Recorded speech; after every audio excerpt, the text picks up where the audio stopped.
I'm not going to go too in-depth on the spawn system in Pokémon Scarlet and Violet. It's enough to say that every one of these little dots is a spawn point, and spawners sort the list of wild Pokémon by which ones are eligible to be spawned. What I want to talk about today is a specific subset of wild spawns, namely the few Pokémon that are constrained by bounding box locations. There are 5 of them in Paldea, and we're going to focus on the 2 that are in Casseroya Lake. I gotta admit, I'm making this video mostly because the information about these locations is wrong on Bulbapedia. So if we look at the wiki, it shows that Gyarados, Bergmite, and Avalugg have footnotes which say this Pokemon only spawns in the southern lake or the eastern lake. Then there are 2 helpful pictures showing the boundaries of the southern and eastern lake locations. Using the same data mined information that Bulbapedia sourced these images from, I made my own spawner map, and these squares on that map look like this. All of the dots on screen right now are spawners with the lake biome tag, and the ones in red specifically fall within the boundaries of the location tags for East Lake and South Lake. They're not different subsets of spawners. For instance, anything else that can spawn in the lake can also spawn within those red squares. It's just Bergmite, Avalugg, and Gyarados that are limited to these spawn boundaries. Now, to get back to the title of the video, back at my first playthrough of Pokémon Scarlet back in 2022, I stumbled across this Bergmite on the top of a cliff overlooking the lake. If you compare the Bergmite's location with the spawner map, you'll see that this spawn point exists outside the red square. And using a sandwich to force spawn ice types, you can check in your copy of the game that plenty of Bergmite and Avalugg spawn at the base of this cliff in the water. So, why does this happen? Someone who's more familiar with how wild spawning works in these games might suspect that perhaps the biome tag on that spawn point on the cliff is related to Glaciato Mountain, because Bergmite and Avalugg can also spawn up there. I assure you, this is a lake spawner. To use another source to demonstrate this, I'll turn to the PokeWiki spawner map. I believe this is the main Pokemon wiki in Germany. They have a really slick spawner map that has been up on their site since December 2022, less than a month after the game came out. And here you can see there is quite a gap between where Bergmite is supposed to spawn in the lake versus where it spawns on the mountain. Now, my big revelation for you, dear viewer, is that the 2 spawn locations specific to Casseroya Lake do not look like this. They look like this. The squares are in fact rotated, and I'm going to show you how I found this. I did this all through observation.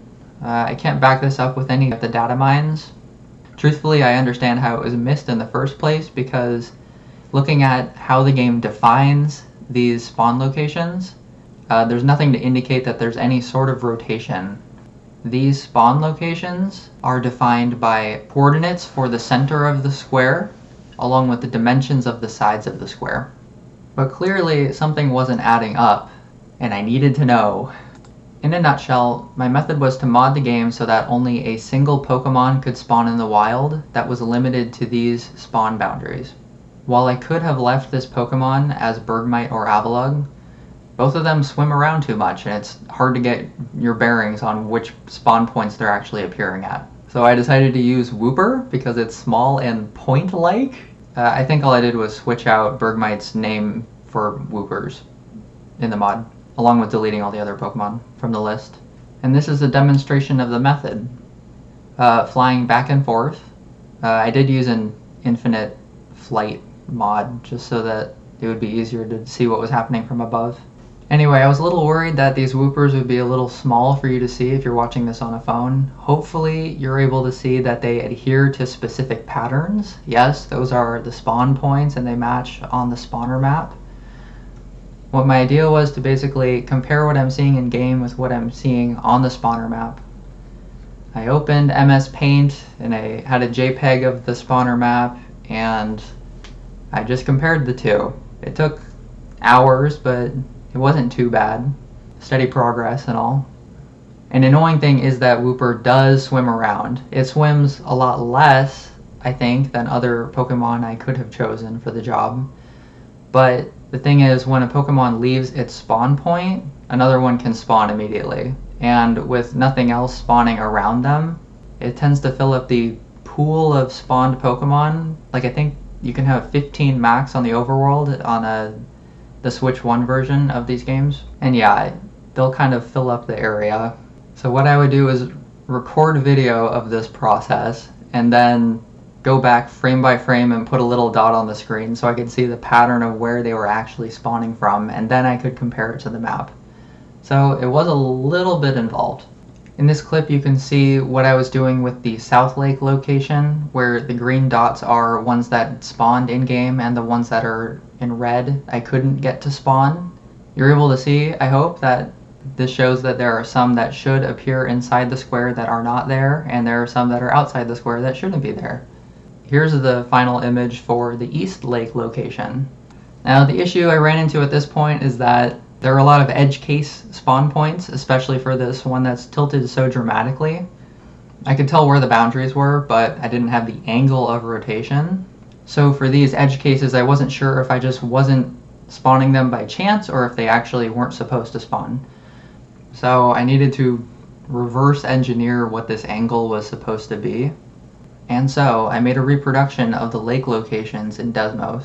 I just set it up so that I could rotate the square by tiny amounts. I made a list of a bunch of points that were right on the edges, and then I shifted the angles ever so slightly to see what should be there, what shouldn't be there, and then I went back in game to double check, and you know, they worked. I found small ranges of angles that worked for both of these locations in the lake.